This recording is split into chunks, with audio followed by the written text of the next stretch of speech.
tardes a todos y todas, sobre todo a los que no son alumnos ni alumnas de UNED Senior. Bienvenidos a este encuentro en el que un viejo conocido de todos los de Aranjuez, Manuel, nos va a hablar sobre el nodo de Aranjuez. También yo me lo había leído por si acaso, pero él lo va a explicar un poco el concepto de nodo. Ante todo lo tenemos en la cabeza cuando vamos al cine, ¿no? No se nos puede olvidar todavía que era el único informativo que autorizaba el gobierno, cuando tenía el monopolio de la información. Y por tanto, todos sabemos cómo funcionaba lo que era, pero la idea de Manuel es aplicarlo un poco a lo que siempre le gusta, que es Aranjuez. Siempre charla recorrer Aranjuez, pero dado que estamos dando las clases del siglo XX, pues qué mejor que hablar del nodo y el nodo de Aranjuez.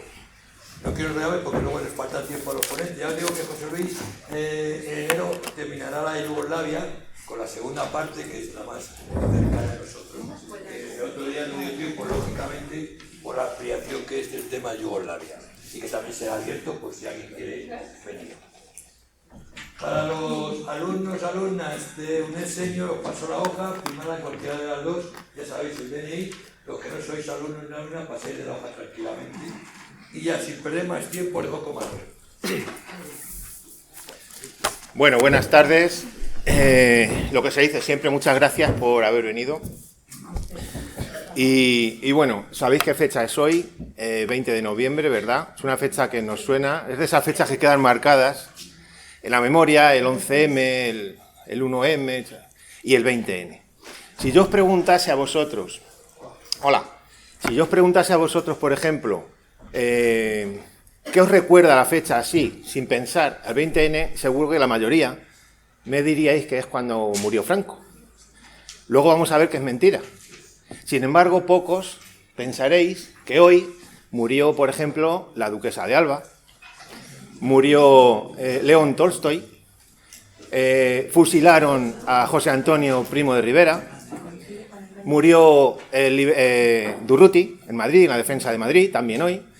En cambio, se nos queda en la memoria el 20N como que fue la fecha que murió Franco. Y sin embargo, no es verdad. Y lo vamos a ver.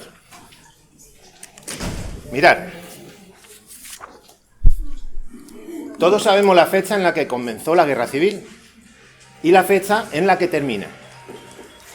Si yo cojo las fechas, esto no sé si alguno habéis caído en ello o lo sabéis, y las sumo, si yo sumo los días el día en que empezó la guerra y el día en que terminó la guerra, me da 19. Si yo sumo los meses en que empezó y terminó, me da 11. Y si yo sumo los años de principio y fin, me da 75. Esto no deja de ser, bueno, una curiosidad, quizá un chascarrillo, no sé, una premonición. La verdad es que el señor que inició la guerra y la terminó, sin darse cuenta, con esas dos fechas estaba marcando el día de su muerte. Y es que el día de su muerte, el día de la muerte de Franco, no es el 20N, es el 19N.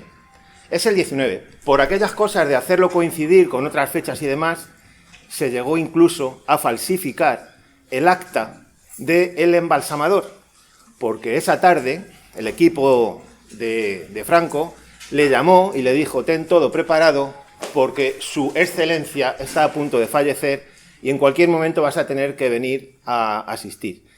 Le llamaron a las 12, llegó a las 12:15, 12:20, y cuando se encontró el percal vio que ese señor estaba muerto hacía horas, con lo cual murió el 19 y no el 20. Así lo puso en su acta y hubo que falsificarla para hacerla coincidir con el 20, que es el que todos recordamos. Pero fijaros cómo nos engañan, ¿verdad? Y esto es así, lo podéis comprobar, en cuanto rasquéis un poquito.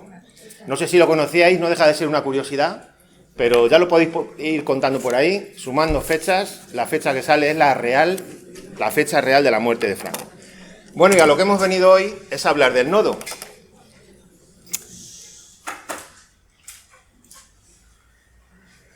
Me imagino que cuando ibais al cine, antes, a todos los que estáis aquí por edad, os ponían antes de la película, pues un documental, ¿verdad?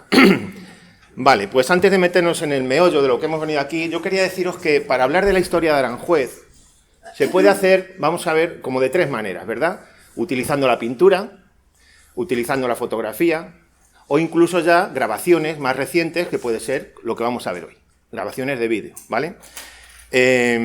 Como estamos en clase de este año viendo el siglo XX, pues qué mejor que hablar del nodo, que no deja de ser historia del siglo XX nuestra, de aquí, de España, de Aranjuez y del mundo también. Vamos a ver si os suena esto de algo.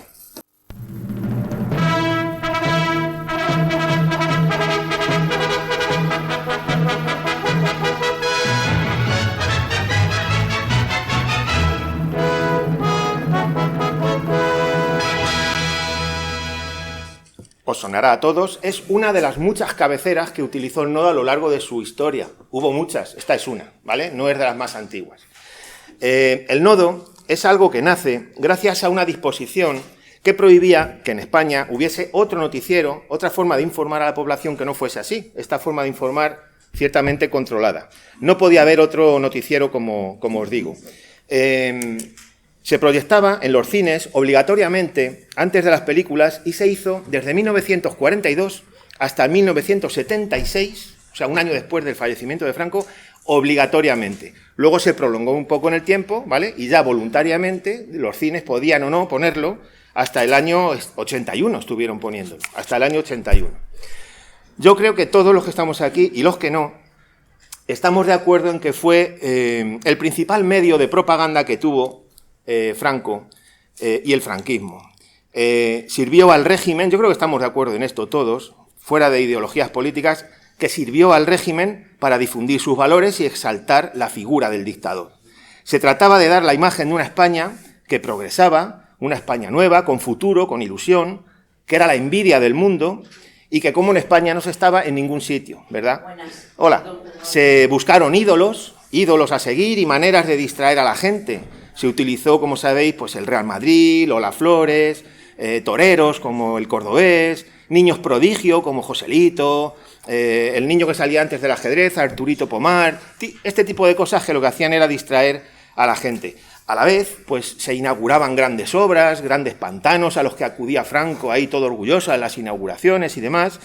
Y bueno, en definitiva, había que dar la imagen de que éramos un país de primera división, ¿vale?, que como aquí no se estaba en ningún sitio y que incluso pues las suecas perdían la cabeza por el macho ibérico. Acordaros de Alfredo Landa, ese tipo de españolazo, que las suecas perdían la cabeza por... O sea, que éramos la envidia del mundo. Había que dar esa imagen, ¿vale? Pero la verdad es que todo llega a su fin y la dictadura, Franco, el franquismo, y al final pues empiezan a entrar en decadencia y Franco empieza a desaparecer su imagen del nodo, no sale con tanta frecuencia. ¿Por qué? No se podía dar una imagen de Franco decrépito, anciano, ¿vale?, enfermo. No se podía dar esa imagen, había que dar la otra. Entonces, bueno, pues ahí le tenéis en algunas imágenes. Vale, de todo esto que hemos visto de manipulación del pueblo y demás, ¿hay algo bueno? ¿Hay alguna parte buena? Claro, sí, siempre hay algo bueno. Lo bueno de esto es que hoy tenemos unas grabaciones que podemos utilizar, ¿vale? Las podemos ver con muchas décadas ya de perspectiva y podemos ver pues eventos que han ocurrido, cómo eran ciertos lugares, los cambios que ha habido, inauguraciones que hubo y demás, ¿vale? Bueno, pues sin más, os digo que después de dar un repaso por más de 4.000 grabaciones que tiene Nodo, entendiendo además de los documentales, también estos noticieros y documentales. Había más de 4.000. Después de ver los 4.000 por encima, he detectado cerca de 60 en los que sale Aranjuez en algún momento. Claro, no puedo traer los 60 porque estaríamos aquí hasta pasado mañana. Entonces he hecho una selección cortita de unos pocos para ir hablando de ellos y de los lugares donde se desarrolla lo que vamos a ir viendo. El primero que tenemos aquí, y vamos por fechas más o menos, os sonará esa piedra que tenéis ahí en color, ¿verdad? Bueno, sabemos que Primo de Rivera, como hemos dicho antes, le fusilaron, eso sí es verdad, el 20 de noviembre del 36, en la cárcel de Alicante, y que 3 años después, pues el cuerpo fue exhumado y trasladado en un ataúd de Alicante hasta el Escorial. Le llevaron a hombros durante 10 días, el traslado se hizo con miles de voluntarios falangistas, de noche y de día, no paraban. Y bueno, cuentan las crónicas que era algo, vamos a decir, impactante, ¿vale? De noche, las antorchas, las camisas azules, el silencio, el miedo, al qué pasará, pues todo eso hacía un ambiente tenso, ¿verdad? Y bueno, el traslado duró 10 días, le llevaban a hombros, iba cubierto por una manta de terciopelo negro, el ataúd, y bueno, en el recorrido pues pasó por aquí, pasó por Aranjuez. Y entonces, el día 28 de noviembre, ya yendo un poco a lo nuestro, pues la comitiva llegó a la cuesta del Regajal, ¿de acuerdo? Y ahora os voy a leer muy rápido, porque no hay tiempo y aquí todo rápido, una crónica que hizo el diario La Vanguardia sobre ese hecho, ¿vale? Y dice La Vanguardia, leo rápido. En Ocaña se efectúa el relevo a las 5 de la mañana y el cortejo continúa su marcha hasta dar vista a Aranjuez a las 10:30. Se detiene y se reza un solemne rosario. La entrada de Aranjuez se efectúa a las 12 en punto. En San Antonio, ir viendo a la vez que leo lo que veis aquí porque cosas las describe. En San Antonio, que hace de capilla por estar destruida la de Alpajés, se había elevado un túmulo. El túmulo es el que está abajo a la izquierda, que habéis conocido todos. Y detrás, una cruz negra de 7 metros de altura, que también la tenéis ahí. Al fondo formaba la sección femenina, cuyas delegadas portaban ramos de flores. A las 12:08 deposita el féretro sobre el túmulo. Retumban las salvas y el cortejo reanuda su marcha. Pasa bajo el arco de San Antonio, cubierto por crespones, un retrato de José Antonio, el yugo y las flechas. El puente largo, destruido por los rojos en la desbandada final y actualmente en construcción, tenía a la entrada un gran arco rematado por 3 banderas y la inscripción José Antonio presente. La subida a la Cuesta de la Reina es impresionante. 2 aviones arrojan flores sobre el féretro. La comitiva sigue su marcha hacia el Escorial. Esto es lo que relataba el diario La Vanguardia, ¿vale? Bueno, pues llegaron al destino el 30 de noviembre, los recibió Francisco Franco y sabéis que esta no fue la última morada de José Antonio. Con el tiempo se trasladó a la Basílica del Valle de los Caídos, ¿verdad? Y ahí estuvo 64 años hasta que, bueno, hace 2 días, como aquel que dice, el año pasado, en el año 23, fue de nuevo exhumado y llevado al cementerio de San Isidro de Madrid a petición de la familia, ¿vale? Que no se nos olvide. Bueno, pues aquí en Aranjuez, en cumplimiento de la ley, que también hay que cumplirla, se retiró ese monolito y se quedó la base como recuerdo, que tenéis ahí arriba en color, ¿vale? En el 2007 se retiró y quedó de recuerdo esa base de piedra. En total, deciros que en el entorno nuestro de Aranjuez hubo 4 monolitos como este. Se ponían donde se hacían los relevos, donde los falangistas pasaban el féretro de unos a otros, de un grupo a otro, que venían a ser cada 6 kilómetros aproximadamente, pero en Aranjuez se hizo cada 3. No sé realmente por qué, pero aquí se hizo cada 3, con más frecuencia, y es que Franco quería, de alguna forma, aquí dar un golpe en la mesa, en Aranjuez. Y aquí hubo 4 relevos, por lo tanto había 4 piedras de estas, os digo por encima, una bajando la cuesta del Regajal, que todavía sigue ahí, ¿vale? Esta que se quitó, otra en el entorno del puente largo, entre el puente largo y el hospital, ¿vale? Ahí, en esa recta, al final, y otra ya subiendo la cuesta hacia Seseña. O sea, en los 4 puntos en los que hubo relevos. Vamos a ver un vídeo de la Filmoteca que dura 20 minutos, pero yo no he querido ponerlos, claro. He hecho un resumen de 5 solo, que es lo que más nos afecta. Y luego os voy a hacer un examen, a ver quién se da cuenta de un fallo del vídeo, ¿vale? Que no es mío, lo he puesto tal cual, resumido. Pero a ver quién se da cuenta de un fallo en la edición del vídeo. Luego os preguntaré. Día de noviembre del año 1936. Mientras fuerzas nacionales acusan su victoria y precisan ya sobre la tierra las líneas del triunfo, en la cárcel roja de Alicante nos fusilaron a José Antonio Primo de Rivera. Querían asesinar en él a toda la valiente juventud de España y enterrar con su cuerpo la voz de una conciencia que les gritaba desde lo más profundo de la historia.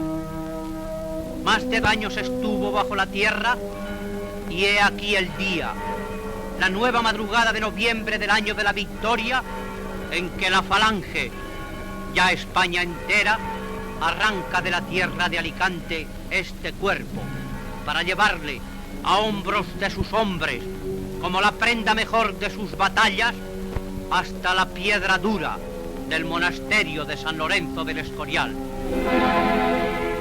Se incorporan a su paso a las tierras. Camaradas de todas las provincias le levantan como a un amanecer y a su paso desde la orilla del mar Latino, a través de las huertas de Levante, sobre la tierra dura de la Mancha y en los campos mayores de Castilla la Nueva, cruzando los olivos y la sierra, día y noche, bajo la luz eucarística del claro corazón de noviembre. Los pueblos están llenos de multitudes, vestidas con la camisa azul, que engalanan sus casas y levantan arcos triunfales. Todo el campo español es un reguero de silencio y respeto para su memoria.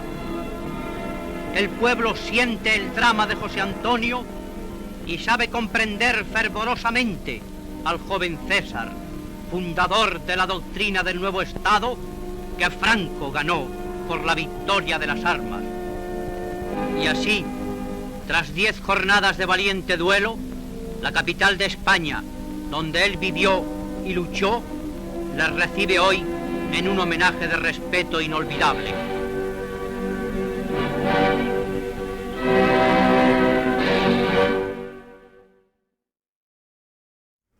¿Qué tal? ¿Os habéis dado cuenta del fallo? Algo de la historia. No. Antonio. No. El fallo no os habéis dado cuenta ninguno. Es que la edición del vídeo está al revés. La comitiva viene de sur a norte y en el vídeo sale de norte a sur. Es decir, primero entran por el puente Barcas, luego pasan por San Antonio y suben para arriba. Es al revés.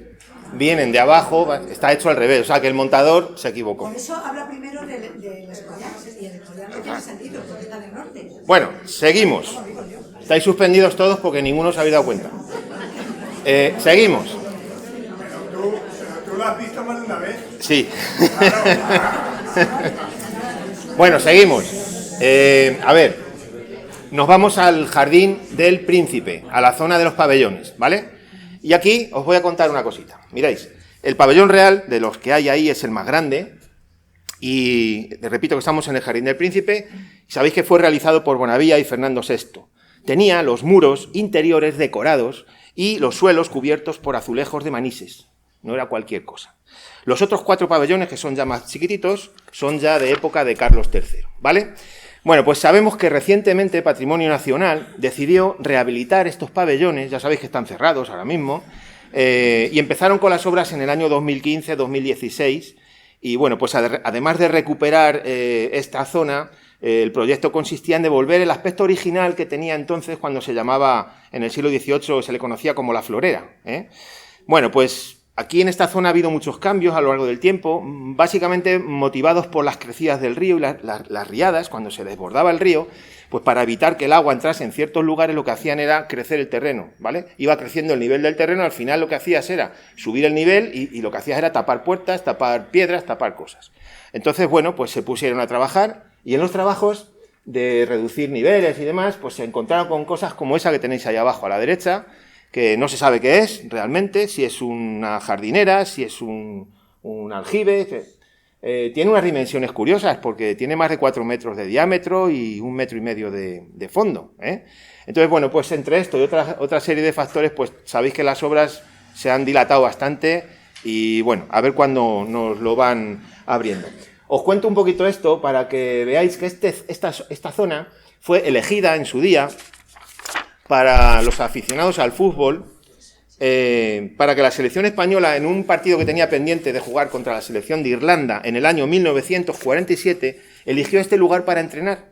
Y no os riáis, ¿vale? No vale reírse. Vamos a ver cómo entrenaban la selección española de fútbol de esos años, que eran los mejores futbolistas que había. Hablamos de Gainza, de Zarra, ¿eh? No hablamos de Pepito, de los Palotes. Mirad qué entrenamientos hacían en la zona de pabellones la selección española de fútbol. La buena noticia es que España metió 2 goles Zarra, pero la mala es que los irlandeses metieron 3.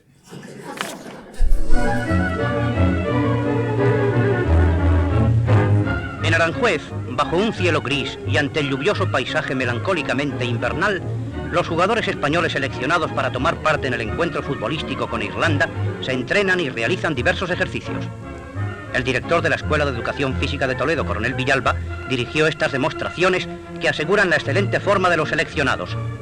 Las informaciones periodísticas dirían, como se acostumbra en estos casos, los muchachos se encuentran muy animados, pero el tópico resulta verdadero. El mejor deseo y el mayor entusiasmo acompañan a nuestros deportistas.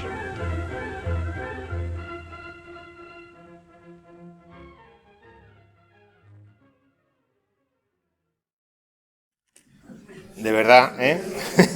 Imaginaros que entrenasen ahora así los del Real Madrid. Ya. Bueno, pues seguimos avanzando. Conviene recordar que la Vega de Aranjuez, que es muy fértil, lo debe, esa fecundidad del terreno, lo debe a los desbordamientos del río propiamente.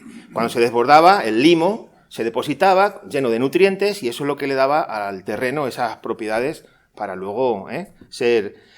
Entonces, bueno, pues riadas ha habido muchas a lo largo del tiempo, hay datos de más o menos unos 350 años, ¿vale? Y en esos 350 años podemos decir que más o menos había una media de una riada cada 5 o 6, o sea, algunos 65 desbordamientos en esos 350 años, más o menos esa es la media. Las ha habido más grandes, las ha habido más pequeñas, la del nodo que vamos a ver ahora son 2 empalmadas, las he juntado.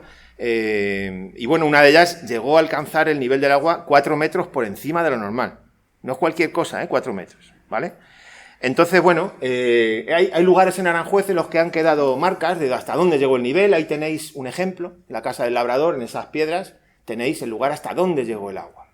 Y luego tenéis a la derecha el caso curioso de unos paisanos, una familia que quedó incomunicada ahí en la Casa del Labrador y que hubo que evacuar en barca, ¿vale? Y mientras estaban allí, pues bueno, aparte de dormir incluso los niños en la mesa de billar, como se cuenta por ahí, pues la familia escribió, que lo dejo un poquito por si alguien lo ha querido ir leyendo, el testimonio a mano de esa familia ahí en esos años, ¿vale? Bueno, pues vamos a ver un vídeo de las riadas de Aranjuez, que lo grabó también el Nodo, y estaríamos hablando del año 47. Mientras, como la primera parte es muda, yo voy a hablar por encima, iros fijando el agua, cómo cubre la gasolinera de Atienza, en fin, los campos, es impresionante. Además que ahora lo tenemos todos en la memoria, lo de Valencia, ¿eh? Bueno, pues, que por cierto, no hay que olvidarse nunca de los de Valencia, que de aquí a poco a lo mejor nos olvidamos de ellos y no conviene. Bueno, pues mientras, como está sin sonido, os cuento que los embalses de cabecera de Entrepeñas y Buendía, del año 58, pues eliminaron definitivamente estas crecidas, ¿vale? Se regulaba el río.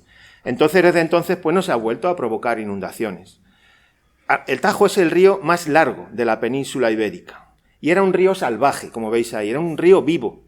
Y desde los embalses se domesticó. Pero la puntilla para el río se la está dando el trasvase Tajo Segura. El trasvase Tajo Segura le está dando la puntilla. Y si no andamos listos, pues puede tener sus consecuencias. Porque Aranjuez, si le debe algo a alguien, es al agua y al río. Sin el río y sin el agua, Aranjuez pierde identidad, no tiene sentido. A consecuencia de las abundantes lluvias, muchos ríos españoles se han desbordado.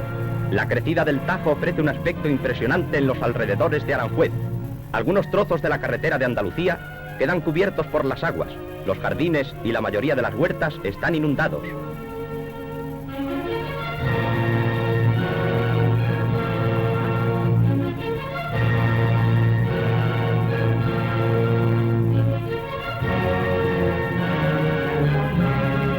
La corriente cobra una fuerza y un ímpetu peligrosos y amenazadores. El Tajo alcanzó en determinados lugares 4 metros sobre su nivel normal. La cámara cinematográfica recoge algunos aspectos de esta riada.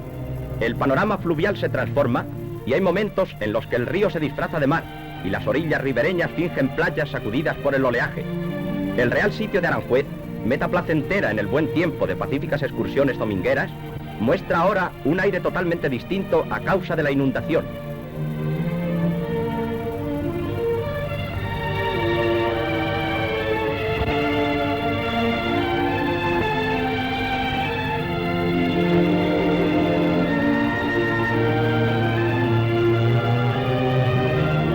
Los agricultores se lamentan poder realizar las labores preparatorias de la siembra de primavera, pero en general prefieren los excesos del agua a la implacable sequía de los años anteriores.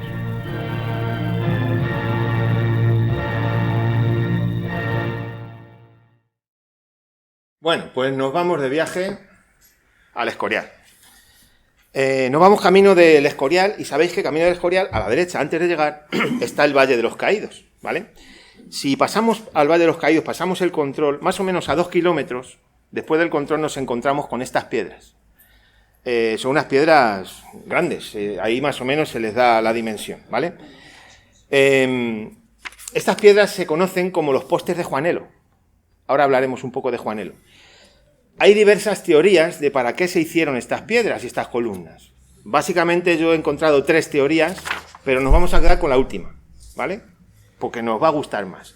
La primera teoría dice que iban a servir de contrapeso para un artilugio que Juanelo Turriano iba a hacer para subir el agua a Toledo. Hay otra teoría que dice que iban a servir para ser escaleras del Alcázar de Toledo. Y luego está la tercera, que es la que a mí me gusta más y seguro que a vosotros también. Que iban a servir para un palacio que se iba a hacer en Aranjuez y que se iba a poner encima y el río iba a pasar por debajo. Claro, dicho así, todos pensaréis que es una locura. El palacio encima de estas columnas. Claro, vamos a ver. Vamos a ir quitando piezas. Porque nos tenemos que imaginar un palacio el palacio de Felipe II, no el que tenemos ahora. Hay que empezar a quitar las salas, todas las prolongaciones de los Borbones, y nos quedamos solamente con las habitaciones de Felipe II y la capilla, básicamente. Entonces es un palacio de Chichinabo comparado con el de ahora. ¿Podrían aguantar las columnas estas? Pues no sé. Juanelo era ingeniero, yo no.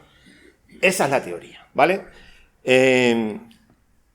Juanelo era una especie de hombre del Renacimiento, era de todo, era ingeniero, relojero, de todo. Y le contrató Carlos V y Felipe II para trabajar para ellos. Le encargaban cosas y él hacía cosas increíbles.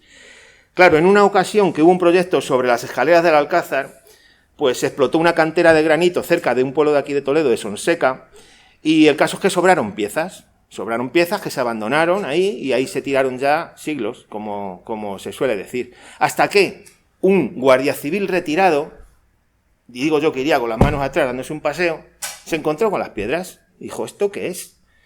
Entonces se le ocurrió escribir una carta a Franco y le dijo, mire usted lo que me he encontrado aquí, esto vendría bien llevarlo al Valle de los Caídos. Entonces Franco vio la oportunidad y así se hizo. El sargento se llamaba Dámaso Garoz Fernández. Y está la carta en internet, si la queréis ver. Yo aquí no la he traído, pero la tengo. Y él da sus motivos y Franco acepta la idea. Entonces, de manera que en 1949 pues se trasladan, poniendo en marcha un dispositivo para la época muy caro para trasladar estas piedras. Lo vamos a ver. Construyeron para llevarlas unos vehículos enormes, porque el transporte de las columnas requería enormes dimensiones y potencia para llevarlo. Entonces, a los vehículos les pusieron ruedas de avión para que aguantaran bien el peso y pasearon las columnas pues por todo Madrid.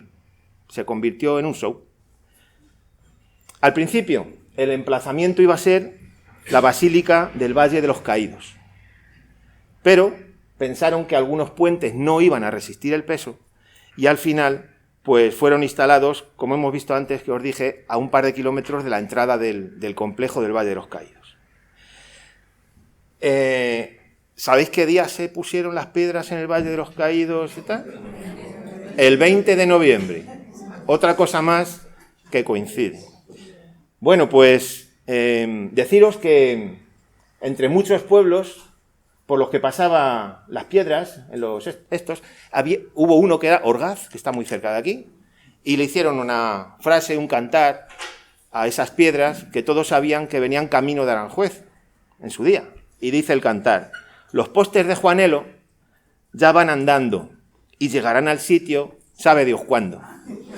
El caso es que no llegaron nunca, pasaron de largo, ¿vale?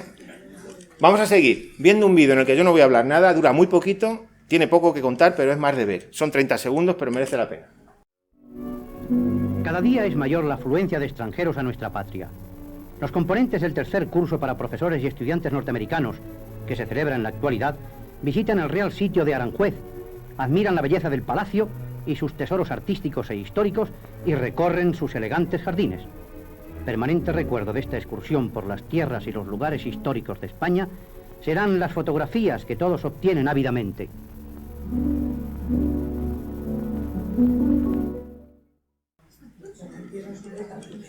Lo he dejado por curioso. Bueno, seguimos.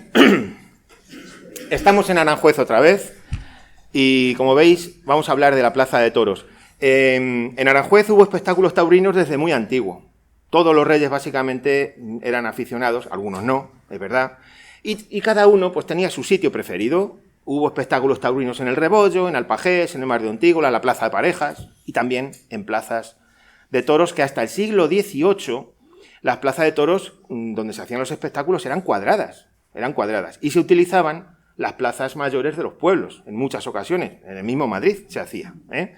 Entonces la de Aranjuez fue una de las primeras plazas redondas que se hizo en España de obra, pero no era esta, era otra que había más o menos en el entorno de lo que se llamó luego la Casa Negra, ¿eh? Ahí Las Heras, esa manzana, vale, un poco más al norte que esta. ¿En qué destaca esta plaza de toros? Pues entre otras cosas destaca en el ruedo. Tiene un ruedo tremendo. Veréis, las plazas de toros tienen que tener los ruedos unas dimensiones. Y si me equivoco aquí hay alguien que me va a corregir. Tomás, las plazas de toros deben de tener un diámetro de 60 metros máximo y 45 mínimo. La de las Ventas, según tengo yo por ahí leído, tiene los 60 metros, que es el máximo, y la de Aranjuez tiene 58. O sea que tiene un diámetro curioso. De hecho, aquí o vienes bien preparado o te ves apurado si quieres alcanzar el buladero y el toro te aprieta. Aquí las dimensiones son grandes. Entonces, es una de las cosas por las que destaca la plaza de toros.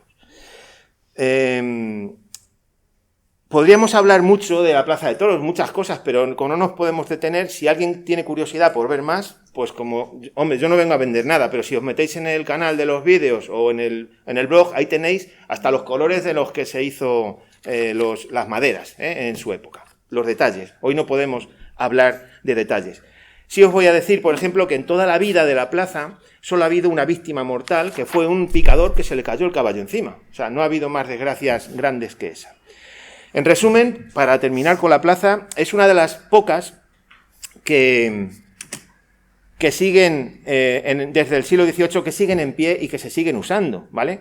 Los taurinos, pues bueno, tienen esa suerte que comparten con la plaza de toros de Ronda y la de Sevilla, en antigüedad. Es, por tanto, la de Aranjuez una plaza histórica, de las más antiguas del mundo, la tercera que se hizo de obra en España y una de las más grandes de su época.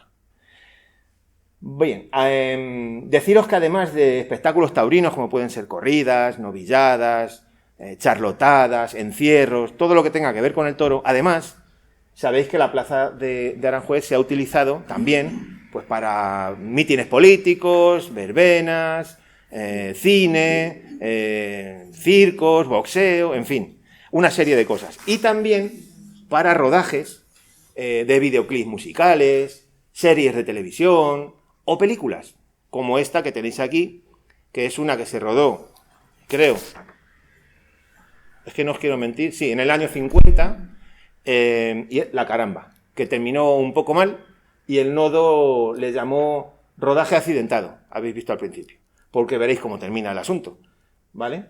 Entonces, bueno, he ido hablando por encima, puesto que es mudo, en la grabación no tiene sonido, y ahora vais a ver el percal, la que lía el toro. Porque aquí el actor, pues es muy valiente cuando está con el carretón, antes. Pero ahora que se enfrenta a la bestia de verdad, ya veréis cómo termina la cosa.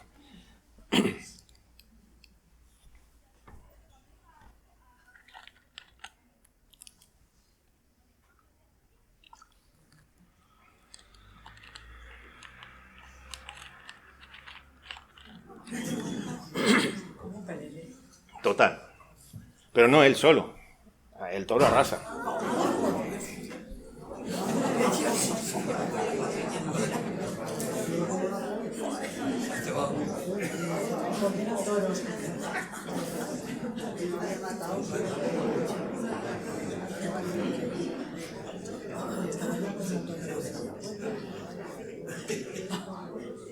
Bueno. Os suena, ¿no? Penicilina. Todos sabemos que a principios del siglo XX se descubre la penicilina y al comprobar la eficacia que tenía, pues se produjo una demanda muy grande de producción. ¿Qué pasa? Pues que estamos en plena dictadura Y es lo que tienen los dictadores. Una de las cosas que tienen los dictadores es que, de alguna manera, el mundo les aísla y de otra manera ellos también se aíslan. Y tienen que demostrar que ellos son suficientes con sus medios para salir adelante sin necesidad de nadie. Por otro lado, no tienes dinero y nadie te vende y nadie te... ¿Vale? Ese es el problema. Entonces, en ese contexto, Franco se plantea sacar a concurso una serie de fábricas que vayan a producir el antibiótico y que nosotros mismos no lo tengamos que hacer sin tener que recurrir a ningún otro país que nos lo traiga, ¿vale? Entonces, en ese caso, pues se hace la fábrica de Aranjuez, que fue la primera que se hizo en España. Y bueno, la idea era esa, proporcionar al país un suministro propio. La fábrica de Aranjuez empezó a funcionar en el año 49 y a la inauguración, y esto es curioso, pues vino Franco. Vino Franco a la inauguración, recorrió las instalaciones, salió encantado, emocionado de lo que allí había visto, la fábrica tenía los mejores medios, era todo ideal. Y él salió súper contento. Luego las crónicas del día siguiente de la prensa hablaban de que Franco salió de aquí, bueno, altamente complacido. Luego os cuento una anécdota de eso. A día de hoy la fábrica, sabéis que se llama FISE, es la sección de Ercros que fabrica farmacia, ¿vale? Y bueno, con el tiempo pues ha ido aumentando plantilla y es líder en el mundo en la fabricación de ciertos antibióticos como la fosfomicina, ¿vale?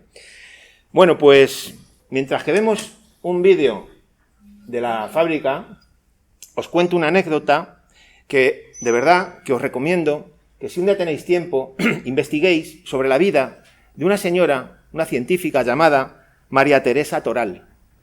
María Teresa Toral era una científica que en el momento crítico de la guerra se posicionó a favor de la República y eso le trajo consecuencias. Pasó por la cárcel 2 veces y al salir de la cárcel, es lo que tiene, que nadie te daba trabajo, pero falsificando datos y demás y consiguiendo favores, un profesor suyo de la universidad consiguió que entrase a trabajar aquí, en la fábrica de penicilina. ¿Qué hizo aquí María Teresa Toral? De verdad que tenéis que ver la vida de María Teresa Toral. La tenéis en el blog mío si queréis verlo.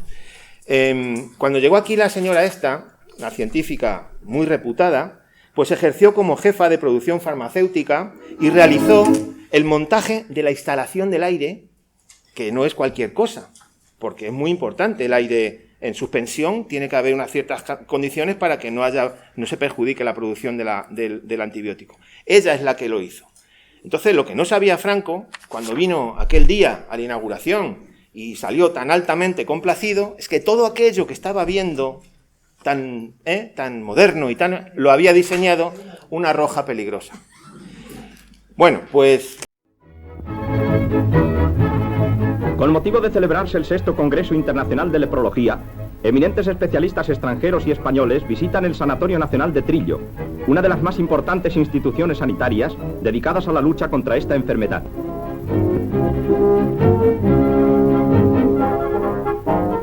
En varios autocares se trasladan después a Aranjuez para visitar la fábrica de penicilina que aquí funciona.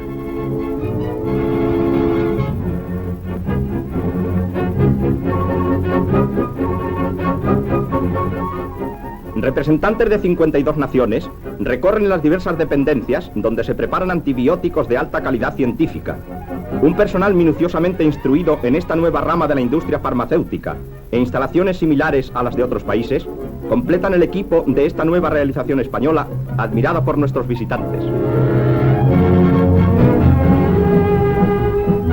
La inauguración en Aranjuez de la primera fábrica de streptomicina que existe en España ha constituido un señalado acontecimiento en los anales de la industria farmacéutica y a ella asisten descollantes personalidades.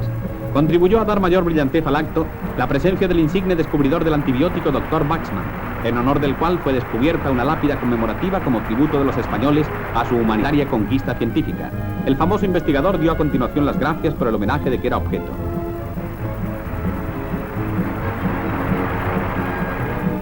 Seguidamente el profesor Waxman, a quien se ha otorgado la más alta distinción de la sanidad española, recorre las dependencias de la fábrica, donde examina las diversas instalaciones que van a permitir a nuestro país producir directamente la streptomicina necesaria para abastecer el mercado interior. Así se independizará de costosas importaciones y podrá el Estado ahorrar divisas que ahora se dedicarán a otras necesidades.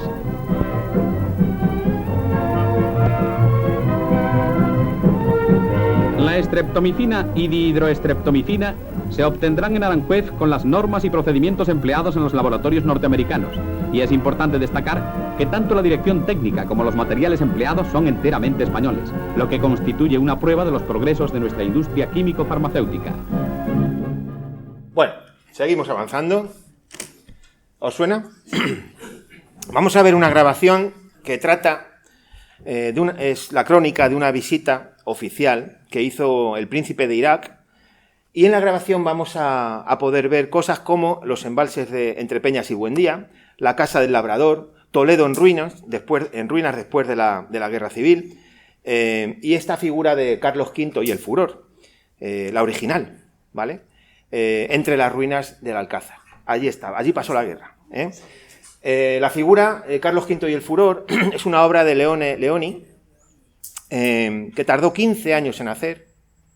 Pidió permiso al emperador para ver si le parecía bien hacer un sistema en el que se pudiese quitar la coraza, y de manera que ahora le podemos ver desnudo y vestido según la época del año, si queremos. Bueno, pues como digo, tardó 15 años en hacerla y ha estado en diversos lugares situada. Se ubicó en muchos sitios, veréis. En el año 1608 estuvo en el Real Alcázar, en Madrid. Luego en 1620 se trasladó a Aranjuez, estuvo aquí, en el Palacio de Aranjuez. Luego se fue al Palacio de Buenavista, en el Retiro de Madrid, después a la Plaza de Santa Ana y luego por fin al Alcázar de Toledo, donde le pilló la guerra y al final de esta pues ya se llevó al Museo del Prado, donde allí está. En el Museo del Prado, si entráis por la Puerta de Goya, allí la podéis ver, ¿vale? Hoy hay copias de ella, hay dos copias, una que está en el Alcázar de Toledo y otra que está en el Salón de Columnas del Palacio Real de Madrid. La original, Museo del Prado, ¿vale? A mí me gusta mucho fijarme en la forma de hablar que tiene el locutor del... Su Excelencia el Jefe del Estado Español, acompañado del príncipe Abdulilá, regente del Irak, visita el pantano de Entrepeñas en la provincia de Guadalajara. La altura de presa del pantano es de 80 metros y la longitud del embalse de 51 kilómetros. A continuación, el generalísimo, el regente y el séquito se trasladan al pantano de Buendía, situado a 12 kilómetros del anterior, con el que se une por un túnel de 3,5 kilómetros. Los dos pantanos reunidos constituirán dentro de un año el mayor de Europa.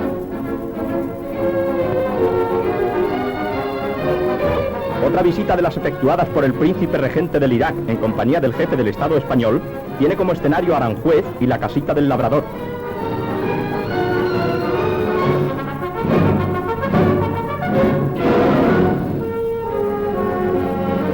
Toledo recibe con respeto y cariño al egregio huésped que recorre las gloriosas ruinas del Alcázar, interesándose particularmente por las circunstancias en que se desarrolló el asedio.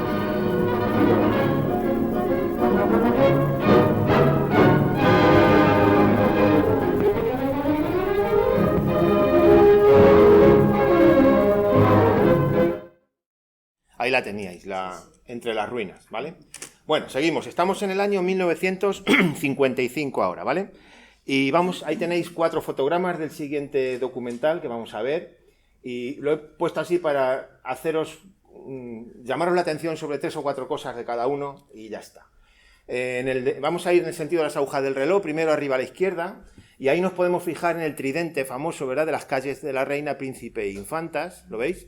Se cuenta que cuando hay un tridente, cuando se juntan al final, en el punto de fuga donde se juntan, señalizan algo. En este caso, donde se cruzan las 3 calles es justo en la fuente de Ceres del parterre, ¿vale?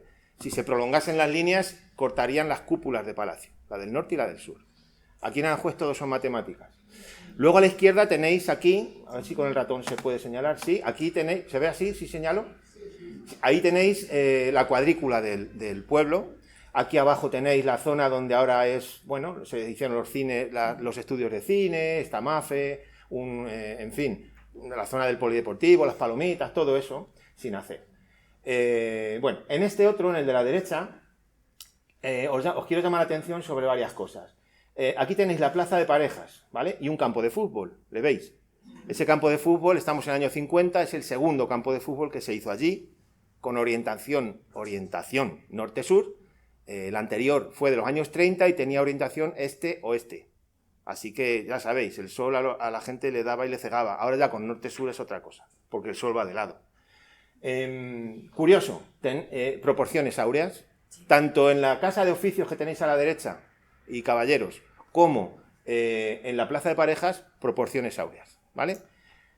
Más cosas. Aquí abajo, por ejemplo, en el palacio, y aquí arriba, observáis que está la valla sin poner todavía el cerramiento. Estamos en el año 55, ¿vale? Hasta que no pasen otros 15 años mínimo, creo recordar, más o menos, no se pone la valla. Curioso, en Aranjuez hay obras que se tardan en hacer más de 200 años. La casa del labrador, la casa de caballeros y oficios se tarda en total 200 años en terminarse. Y el palacio igual, o más, para verle como le vemos ahora desde que se comienza. Y yo todavía no he oído a nadie decir, cuando alguien va a tardar mucho en hacer algo, vas a tardar más que las obras de Aranjuez. Se dice, vas a tardar más que las obras del Escorial. Y sin embargo el Escorial se tardó 21 años nada más. Y allí es un complejo. Hay monasterios, hay criptas, hay mogollón. 21 años nada más. Y aquí 200 para una cosita de estas. Hay que cambiar los refranes. Bueno, y aquí una cosa curiosa, abajo a la derecha, estamos mirando de frente el Jardín del Rey. Lo veis, ¿no? Y a la derecha tenemos lo que eran las habitaciones del primer palacio de Felipe II. Abajo, hoy lo vemos cerrado, esos arcos están cerrados, antiguamente en su época estaban abiertos, porque ahí, bueno, pues los reyes lo utilizaban para juegos deportivos, una especie de frontón, jugar al billar, juegos de la época. Y, curiosamente, arriba hay balcones, ¿verdad? Bueno, pues si contáis, esto no tenía pensado contároslo, pero bueno, os lo cuento. Si contáis desde la esquina para allá, el segundo balcón, este sería el primero, el segundo balcón, si un día tenéis suerte de ver las contraventanas abiertas, vais a observar una meridiana solar, ¿vale? Es un ingenio que se tenía para poner en hora los relojes conforme al sol, Si hacéis la visita a Palacio lo vais a ver en el suelo, en las baldosas, pero en el balcón se ve la chapa que proyecta la sombra sobre el suelo para ajustar los relojes de Palacio. ¿Por qué os lo cuento? Porque en España solo ha habido 4. 2 que siguen estando en el monasterio del Escorial. 1 que estuvo en el Palacio del Buen Retiro, que ya no existe, y este. No hay más. Entonces tiene su importancia, ¿vale? Y seguimos. El curso del Tajo, atravesando elevadas mesetas surcadas de arroyos que van aumentando su caudal, llega a la provincia de Madrid. Aranjuez es un vergel en medio de la austera Castilla. El río se hace aquí cortesano y señorial, como un espejo de salón para reflejar los reales sitios. Las obras del Real Palacio y edificios contiguos fueron empezadas en tiempos de Felipe II por los arquitectos Juan de Toledo y Juan de Herrera. Felipe V, Fernando VI y Carlos III contribuyeron a la formación y hermosura de los jardines y fuentes que embellecen estos parques, pero fue Carlos IV el que realmente los engrandeció.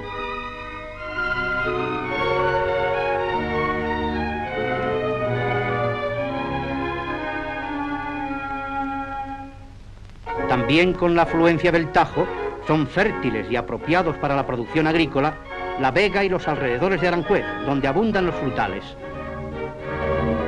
Con las cosechas de espárragos no es posible olvidar aquí la de la fresa perfumada y sabrosa. En el tiempo de la recolección asistimos a estas tareas y vemos cómo el fruto se recoge en los clásicos cestillos para ser después solicitadísimo en el mercado.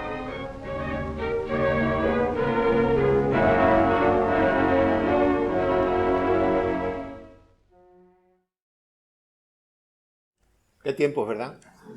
Tanta fruta y tanta fresa y tanto espárrago. Bueno, nos vamos al Jardín del Príncipe, a la altura de los Chinescos, y ahí nos encontramos este edificio que todos conocéis. Era un lugar especial en la cría de peces para repoblar los ríos españoles. Se conocía en Aranjuez como la piscifactoría y se creó en 1949. Funcionó 40 años, más o menos. La grabación que hay en Nodo, si queréis meteros un día, porque es pública, dura muchísimo más. Yo no puedo traeros todo, así que he hecho un resumencito de lo que más nos interesa de apenas 6 minutos, ¿vale? Vamos a verlo. Ahí os lo explica todo. Aprovechar para ver lugares, sitios que han cambiado, que estaban y ya no están. Son 5 minutos. merece la pena.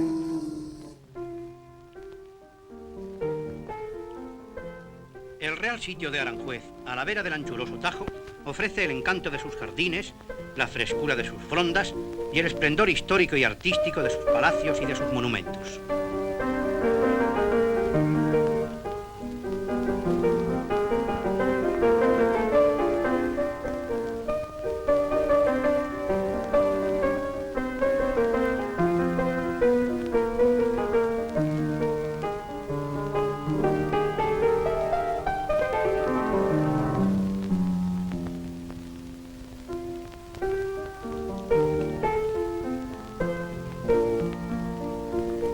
Pero, además de ser un lugar grato para las evocaciones y un foco de atracción turística y viajera, es también un centro importante en el orden hidrobiológico, ya que en sus estanques se inició la aclimatación del lucio, un pez exótico desconocido en España hasta 1948 y que hoy revaloriza la riqueza de nuestros ríos.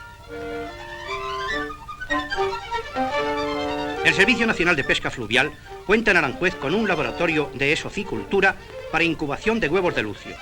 Este pez, primero en el estanque de los Chinescos y después en otros, ampliados y acondicionados especialmente, ha tomado carta de naturaleza en nuestra patria. La repoblación fluvial, directamente alentada por su excelencia el jefe del Estado, gracias a estos medios ha recibido un impulso decisivo.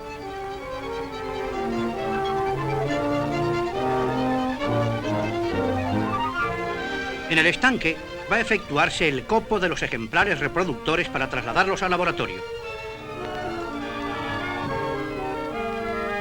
El pez hembra incrementará demográficamente la riqueza de nuestros ríos. Cuando se han agotado los estanques, se la recoge en los canales.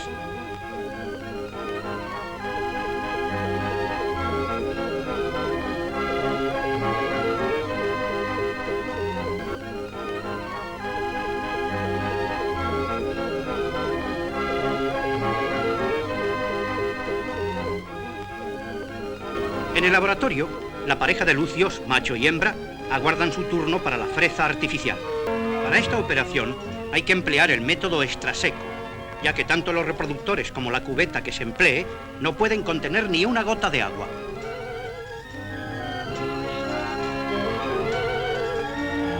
El número de huevos que producen las hembras es muy elevado, aproximadamente 30.000 por kilo de reproductor.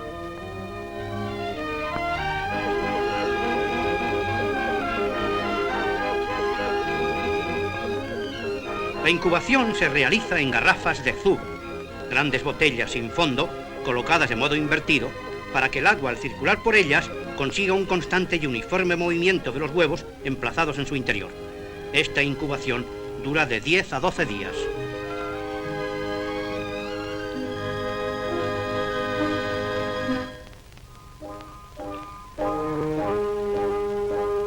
Así pueden transportarse a las riberas de los ríos para su repoblación directa o a los estanques de alevinaje para que en ellos nazcan. Cuando adquieran la dimensión de varios centímetros, se les suelta en las aguas libres. El transporte se realiza en cajas acondicionadas térmicamente para conservar una atmósfera fría y saturada de humedad. Una bandeja de madera con hielo se coloca sobre las que con fondo de muselina o seda llevan los huevos. Se requieren también aislantes térmicos y en la parte inferior una materia absorbente, como musgo seco o serrín.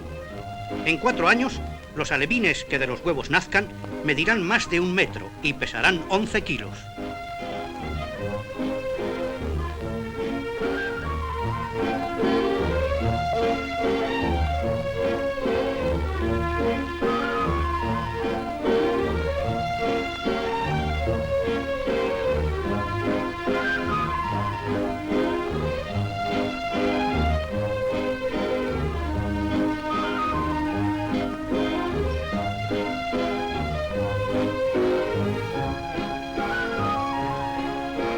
La colocación se efectúa en pequeñas ramillas que después se clavan en el fondo de los lugares de poca profundidad con el fin de que los huevos, aunque queden cubiertos de agua, la lámina de esta no sea de gran espesor.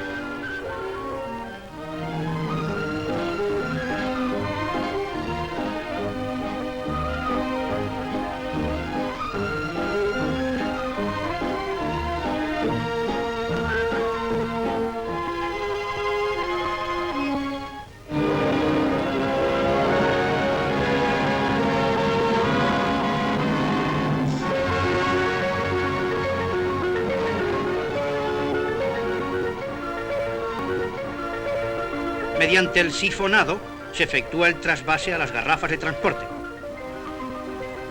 Ya pueden ser trasladados para soltarlos en las aguas libres. La especie es sedentaria y rara vez se aleja de las aguas en que ha nacido.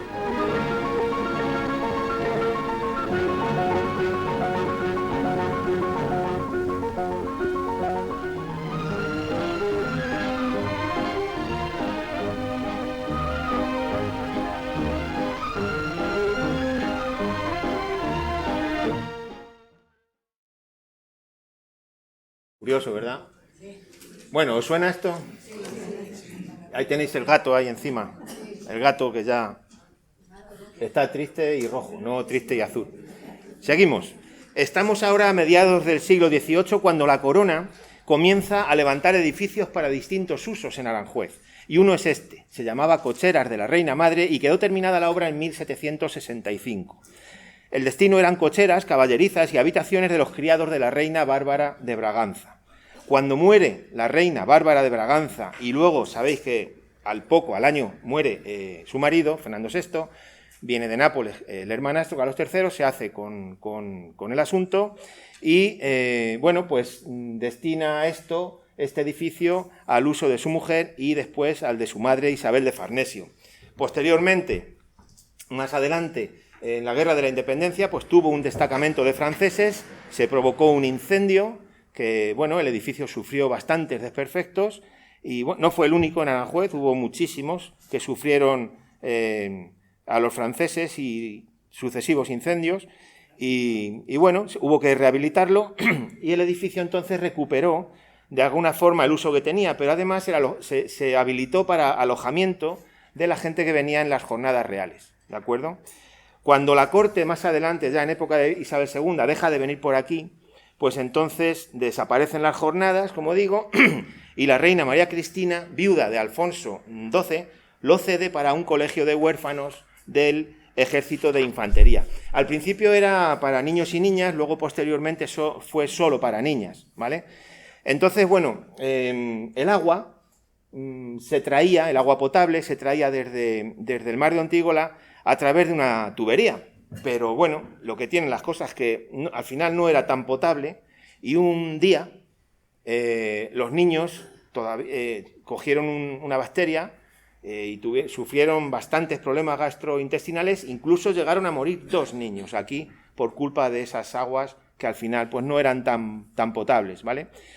El colegio este de María Cristina, donde estamos ahora mismo, sabéis que en el pueblo se le conocía popularmente como Colegio de las Huérfanas, y bueno, más o menos tenía una población de unas 500 alumnas, y a las que se llamaba Cristinas. Iban por la calle, mira las Cristinas. Y también se les llamaba pínfanas, que yo un día me molesté en buscar qué era eso de pínfanas, y resulta que las pínfanas son una especie de flautas traveseras chiquititas. No sé por qué les pondrían el apodo ese a las niñas, a lo mejor era porque eran pequeñitas y delgaditas y comían poco, no sé. Bueno, pues en el año 1965 el edificio sufre un brote de termitas muy grande y bueno, se valoró el hecho y se aconsejó pues construir uno nuevo. El ministerio decidió que no y que lo iban a hacer, pero en Guadalajara, dejando este edificio abandonado.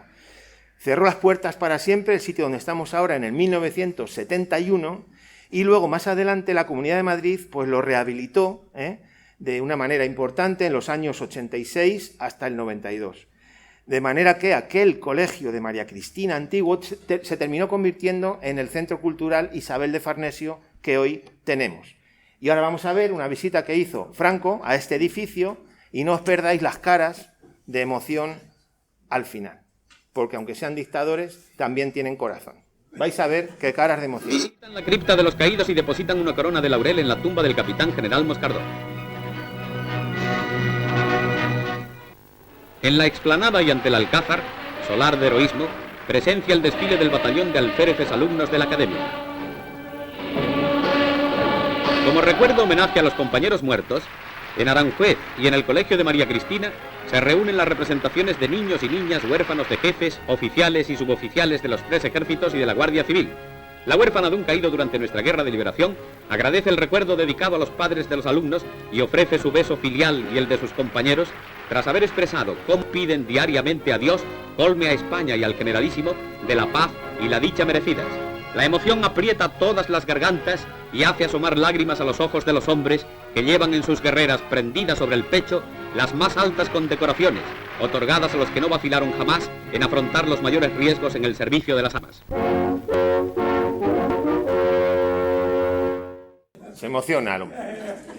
Bueno, ¿hay alguien del Cortijo aquí? ¿No? Ya, yo que le iba a dedicar esto a... No hay nadie del Cortijo. El Cortijo es uno de los grandes olvidados. Es uno de los grandes olvidados de Aranjuez. Y no debería de ser así. El Real Cortijo de San Isidro es una pedanía del Ayuntamiento de Aranjuez, que está situada más o menos a 5 kilómetros, y que debe su fundación a Carlos III, que intentó desarrollar en aquel momento pues un proyecto experimental con ideas científicas y sociales que fomentaran el progreso, aquello de la ilustración y demás. Se pretendió un modelo agrícola ejemplar, pero no se consiguieron los resultados esperados. La verdad es que no se consiguió. De aquellos tiempos y de aquel intento, pues ha llegado a nuestros días pues cosas como la Casa Grande, la Capilla, la Real Bodega, la Almazara, la Cueva, el Lagar, etc. El Cortijo, a lo largo del tiempo, pues ha ido cambiando de manos bastantes veces. Primero Carlos III, luego Carlos IV, pasó por Manuel Godoy, volvió a la administración real, que lo arrendó a 2 particulares, y así, bueno, Juan Prim, etc.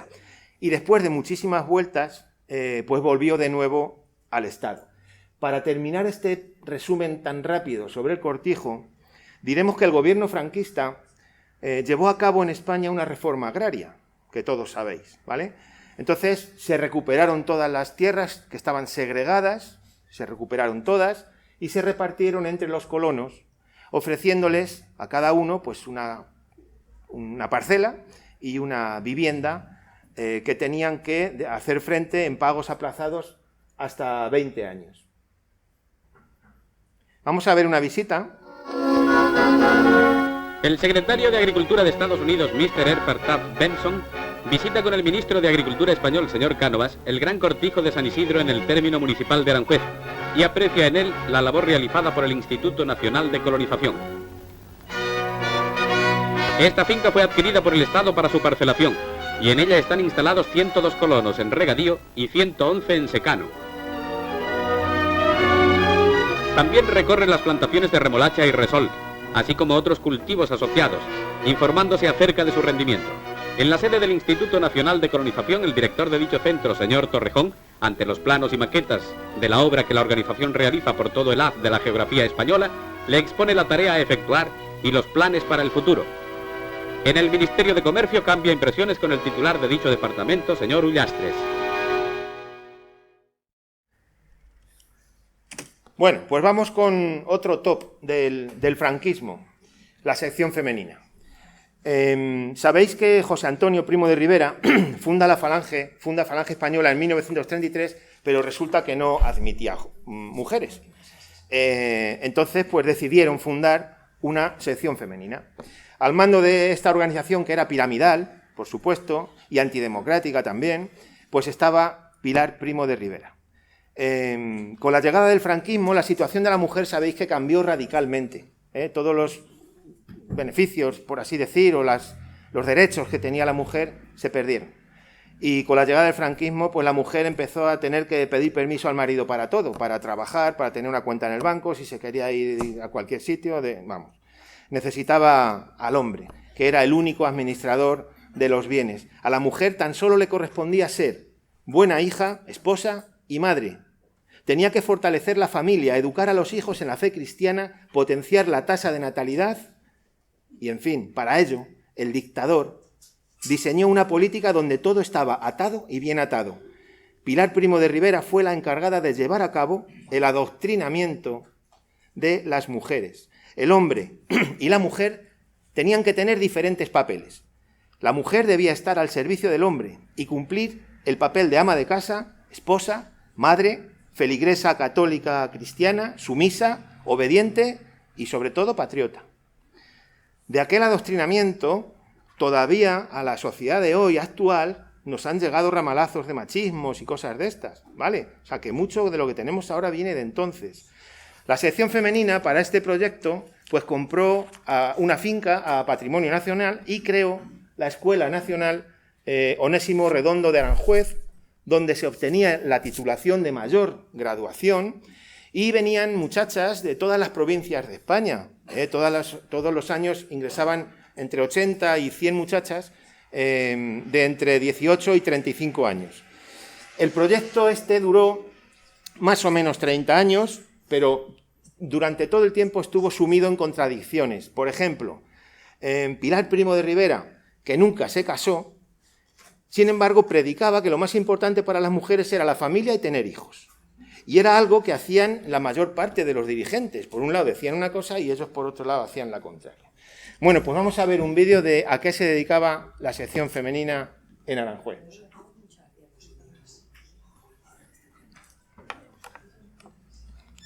Son 3 minutos.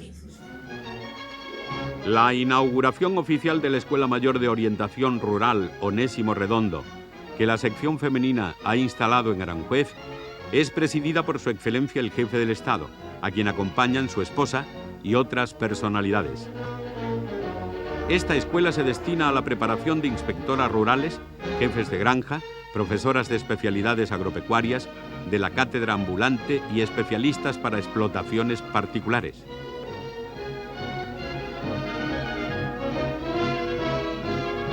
Son más de 60 muchachas las que siguen el primer curso de la escuela, que en sus instalaciones y departamentos constituye una institución modelo y ejemplar.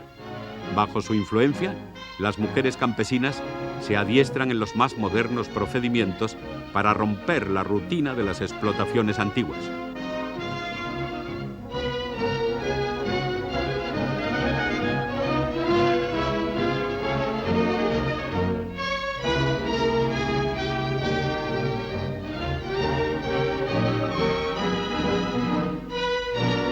Su Excelencia el Jefe del Estado, tras la visita a la organización, cumple la ceremonia de arriar banderas. Por medio de la Escuela Nacional de Orientación Rural Onésimo Redondo, la sección femenina colabora con el Ministerio de Agricultura en la preparación del cuerpo especializado de instructoras rurales. Está instalada en los alrededores de Aranjuez, con la granja que funciona en pabellones aparte. Preside las actividades de la escuela una capilla colocada bajo la advocación de Santa María de la Asunción.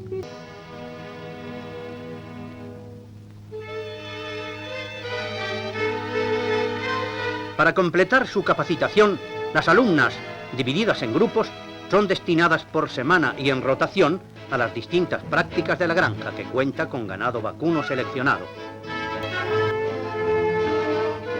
Además de formar a las instructoras rurales, la sección femenina cuenta, como es sabido, con numerosas granjas, escuelas y centros o servicios locales, provinciales y regionales, que actúan como focos de enseñanza, selección y fomento agropecuario. Las instructoras rurales, una vez que obtengan su título, serán las ejecutoras de un amplio plan de divulgación agrícola hasta los más apartados lugares de España. La apicultura ha adquirido en España un gran desarrollo gracias precisamente a la labor de las instructoras rurales, que en la escuela se capacitan admirablemente para este cometido.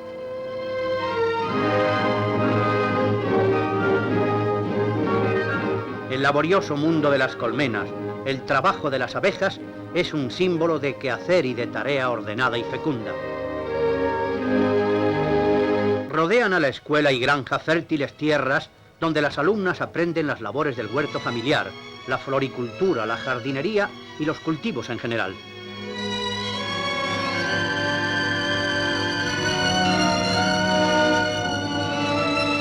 La Escuela Nacional de Orientación Rural Onésimo Redondo ayuda así magníficamente a la tarea de elevar el nivel cultural y económico de los hogares españoles.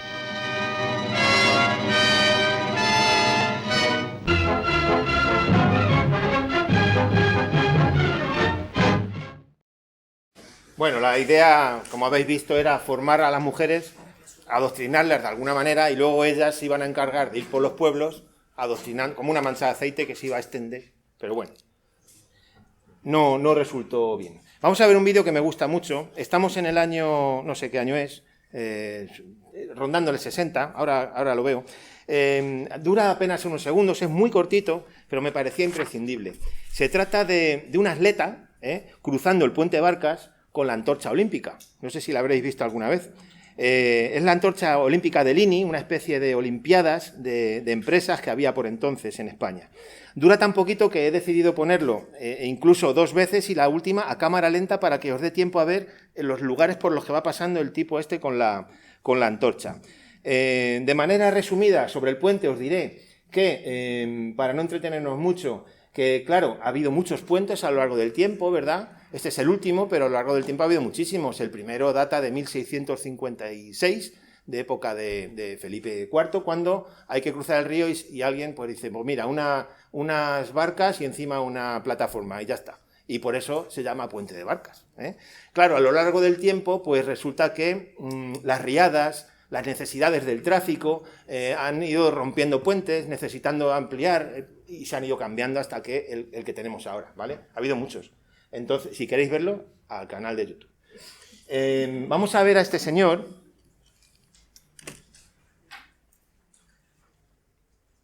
Cómo cruza el puente con la antorcha y los sitios curiosos por los que va pasando. Repito, no dura nada. Estar atentos. El marqués de Suances enciende la antorcha olímpica que le presenta el jefe del grupo de empresa de Lini, señor Martel, y así comienza la carrera de los 247 kilómetros que separan a Madrid de Puerto Llano en un original maratón. Los relevos se realizan cada 2 kilómetros. Este es el mensaje deportivo del grupo de empresa de Lini al de la empresa nacional Calvo Sotelo. Los miembros que integran las directivas de ambos grupos toman parte directa también en la carrera.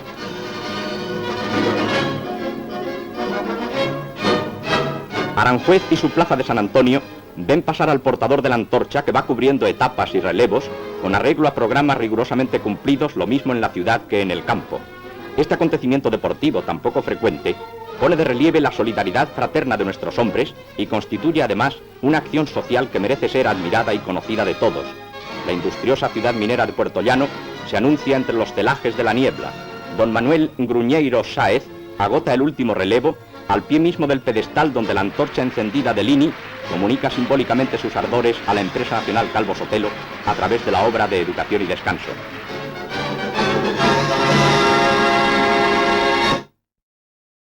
Como no ha dado tiempo a verlo prácticamente, os lo pongo ahora en cámara lenta, para que veáis al fondo el puente con sus estatuas.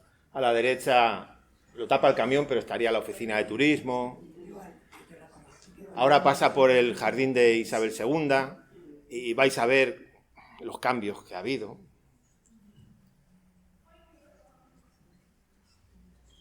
La señora, cómo se le queda mirando. ¿Este quién es? Bueno, nos vamos otra vez al Jardín del Príncipe para hablar de la Casa del Labrador, de época de Carlos IV. Ya va quedando poco. El edificio este siempre tuvo problemas, ha tenido muchas reformas. Actualmente sabéis que se está haciendo una muy profunda, en el que bueno, se están tapando las grietas, mejorando los cimientos y restableciendo de alguna forma todo lo que Filomena destrozó. Ayer escuché en la radio precisamente que ya las obras se han terminado y no sé si mañana o pasado hay un pase de prensa para que la gente lo pueda ver. O sea que parece ser que las obras ya han terminado. Es una noticia que dieron ayer, casualmente. Bueno, pues nosotros lo que vamos a ver es una grabación del nodo en el que se cambia la cubierta por un problema que hubo de termitas. Era el año 64 al 67, pero quiero llamaros la atención sobre eso que tenéis ahí. Esa grabación en una piedra que había y que ya no está, ya no vais a poder ver porque se ha borrado. Imagino que aprovechando las obras y cumpliendo la ley de memoria, se ha borrado esa grabación. En esa grabación, en la piedra, que ha estado muchísimos años ahí, fijaros lo que dice.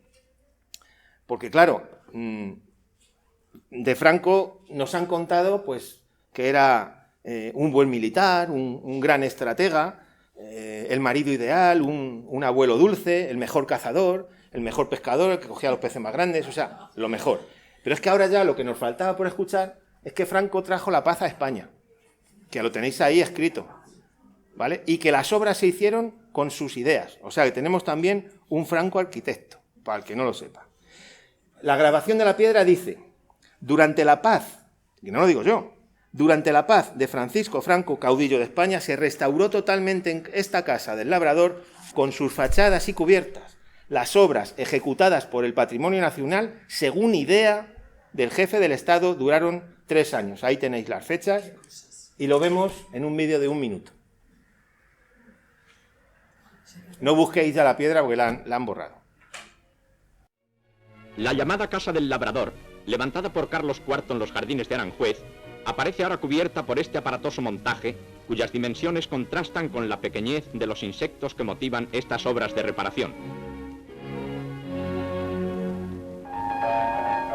Se trata de que las termitas han ido carcomiendo las vigas de madera que se colocaron hace más de siglo y medio cuando se construyó el palacio.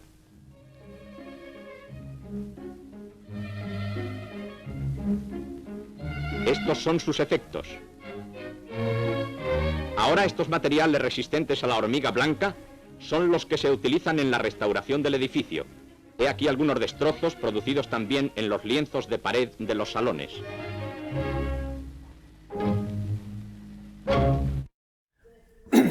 Bueno, ¿os suena? El instituto, que anteriormente fue un palacio de un señor que era diputado, senador, banquero, agente de cambio y bolsa, que se llamaba Vicente Bayo. Vicente Bayo se enfrentó al absolutismo de Fernando VII y fue condenado a la horca y tuvo que salir por piernas. Se fue de España para salvar la vida. Posteriormente, con un indulto de la reina María Cristina, volvió, se construyó un palacio aquí, y bueno, cuando este señor falleció, pues entonces las posesiones empezaron a cambiar de manos, de uso, se le dio, no nos vamos a detener, hasta que en el año 1961 la Corporación Municipal se hizo cargo del edificio, lo cedió al Ministerio de Educación y en el 63, hace justo 61 años, que son los que tengo yo, se derribó lo poco, es que digo, joder, qué viejo que soy ya. Cuando se hizo el edificio es cuando yo nací. En el 63 se derribó lo poco que quedaba del antiguo palacio y se levantó el instituto que se inaugura en el año 65. Lo vamos a ver en un vídeo de apenas 1 minuto cómo se inauguró el edificio. Aranjuez cuenta con un instituto de enseñanza media para 1.200 plazas que inaugura el ministro de Educación Nacional. Simultáneamente se abren a la matrícula oficial otros 50 institutos y secciones delegadas por las autoridades académicas del distrito universitario al que corresponden. El edificio de Aranjuez, de 3 plantas, consta de 24 espaciosas aulas dotadas del más moderno material educativo. El señor Lora Tamayo dirige un mensaje a los estudiantes y profesores de los nuevos centros docentes.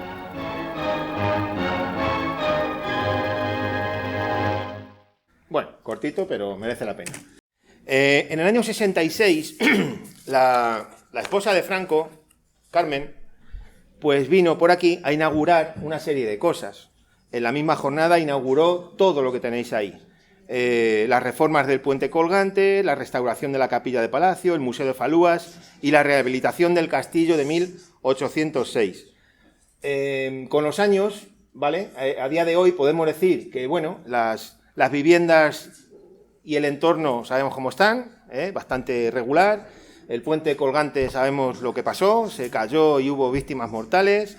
El restaurante del castillo está cerrado. O sea, que de lo que inauguró esta señora ese día, podemos decir que nos queda solamente el Museo de Falúas, que es, por así decir, desde ese año 1966, el que viene a sustituir la Casa de Marinos que estaba al otro lado del río, y la capilla de Palacio, que no sabéis que no es la original, porque la original era de Felipe II y estaba en el otro lado y además orientada al revés. Bueno, pues vamos a ver la inauguración de todo esto del año 1966, que vino Carmen Polo y su séquito.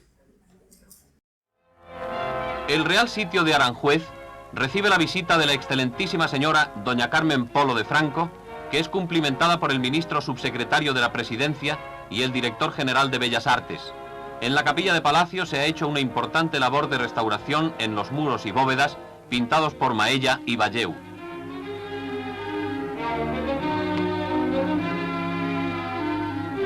Para las falúas reales se ha construido un nuevo pabellón en el Jardín del Príncipe. Entre las embarcaciones figuran todas las de los últimos reyes de España, además de otra, llamada de respeto, con 14 remos.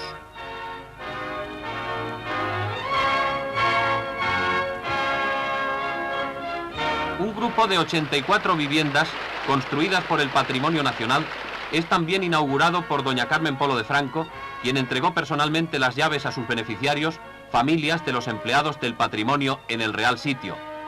La esposa del caudillo visita una de las viviendas acogidas a la ley de renta limitada.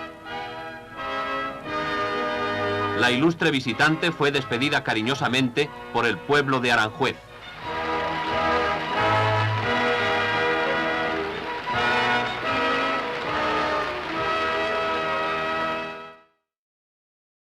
Bueno, estoy seguro que entre todos alguien ha conocido a alguien de los que salen aquí. Seguro.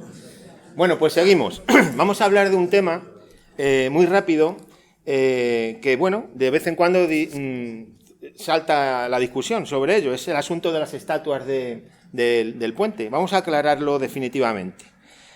Las 4 estatuas que estaban en el puente formaban parte de un conjunto de más de 100, que creo recordar que eran 108, así de cabeza, 108, 110, y que están muchas de ellas expuestas en la Plaza de Oriente en Madrid, ¿vale?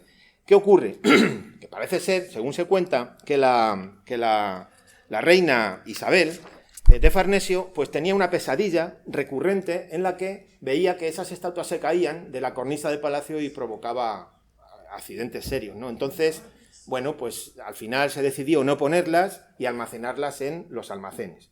De todos modos, algunas de ellas se distribuyeron por distintos pueblos para darles algún uso. Al final vinieron aquí a parar estas 4 en el año 1832 y se pusieron en los extremos del puente, 2 a cada lado, en el puente que entonces se llamaba Puente de las Cadenas, ¿vale? ¿Qué ocurre? Que este puente luego, claro, sabemos que fue sustituido por aquel que hemos visto ya de los arcos de hierro. Claro, lo que decíamos antes, al final las necesidades del tráfico hacen que se vayan cambiando los puentes. Cuando se cambia aquel puente de los arcos de hierro, pues ya las estatuas se quitan. Hasta entonces se mantienen y ahí es cuando se quitan. Estamos hablando del año 1970. Se trasladan en el año 71 al Palacio Real de Madrid, allí se restauran las estatuas, se limpian, están muy sucias por el tráfico, y se colocan en Palacio. Como veis ahí abajo, tenéis la situación de donde están ahora las 4 estatuas que estaban antes en el puente de Aranjuez. 2 en la Plaza de Armas, mirando a la Plaza de Armas, y 2 en la calle Bailén. Vamos a ver, por si alguien no lo conoce, en un minuto, cómo se subieron esas estatuas al palacio.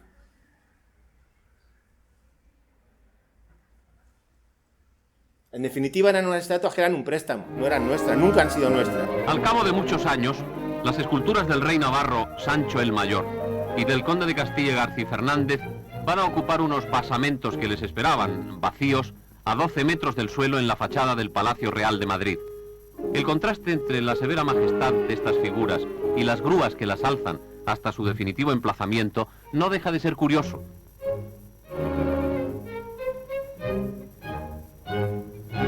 Las estatuas, que en número de 108 fueron esculpidas en piedra de Colmenar hace casi 2 siglos, bajo las directrices del padre Sarmiento, nunca llegaron a ser colocadas en su totalidad en este palacio. Ahora, poco a poco, empiezan a volver al lugar para el que fueron destinadas.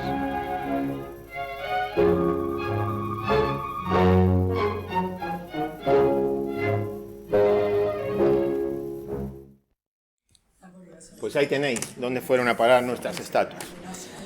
Bueno, vamos a ver el penúltimo, ya estamos terminando, aguantar un poquito que ya terminamos. Esta es la placa que hay en la piscina municipal del Polideportivo de la calle de 1 de Mayo. Y dice así, porque faltan letras. Esta piscina fue construida por el Ilustrísimo Ayuntamiento con la colaboración de la Delegación Nacional de Educación Física y Deportes y la excelentísima Diputación Provincial, y el año 1972, el 19 de diciembre. En aquellos momentos no era normal que un pueblo tuviera una piscina cubierta. Era de las únicas que había en todo Madrid. Era algo adelantado a su tiempo. Y lo recoge la prensa. En el ABC, fijaros lo que dicen. Ha sido inaugurada la piscina de invierno en Aranjuez del Complejo Polideportivo Municipal. Asistieron al acto el gobernador civil de Madrid, el presidente de la Diputación Provincial, los presidentes de las Federaciones Nacionales de Natación de España y Portugal y autoridades locales. Se procedió en primer lugar a la bendición de la instalación y a continuación el alcalde, señor Clavet Fernández, pronunció unas palabras en las que agradeció la ayuda prestada. Al día siguiente, el ABC vuelve a decir esto. Fijaros, informó luego el doctor González Bueno que con el gobernador civil de la provincia había asistido a la inauguración de la piscina cubierta en Aranjuez, que salió verdaderamente satisfecho, porque el complejo deportivo va muy avanzado y es magnífico en todos sus aspectos. ¿Quién te ha visto y quién te ve? Vamos a ver una grabación de la piscina donde hemos aprendido a nadar más de medio pueblo. Y no me digáis que no.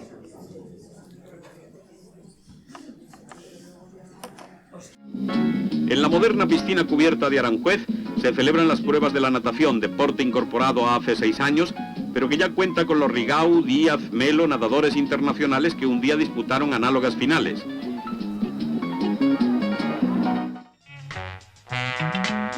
En fecha no muy lejana será sin duda realidad aquello de que ningún niño español sin saber nadar.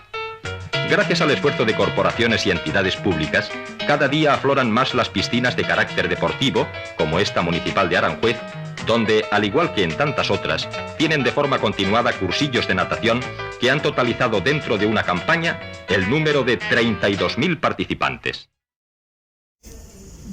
Bueno, pues lo dicho, ¿quién te ha visto y quién te ve? Sabéis cómo está ahora la piscina, ¿no? Bueno, para despedirnos, había pensado, como hemos dicho que en Aranjuez se han grabado vídeos, películas y demás, despedirme de vosotros con un vídeo musical. Hay muchos, modernos, antiguos y demás. Yo he elegido este porque me parece que representa una época y salen cosas bonitas de ver y curiosas. Es una despedida musical que se rueda en el año 72 y yo creo que os va a sonar a todos la canción. Nada de ti, nada de mí, una brisa sin aire soy yo, nada de nadie. Nada de ti, nada de mí, una brisa sin aire soy yo, nada de nadie. Nada de ti, nada de mí, una brisa sin aire soy yo, nada de nadie.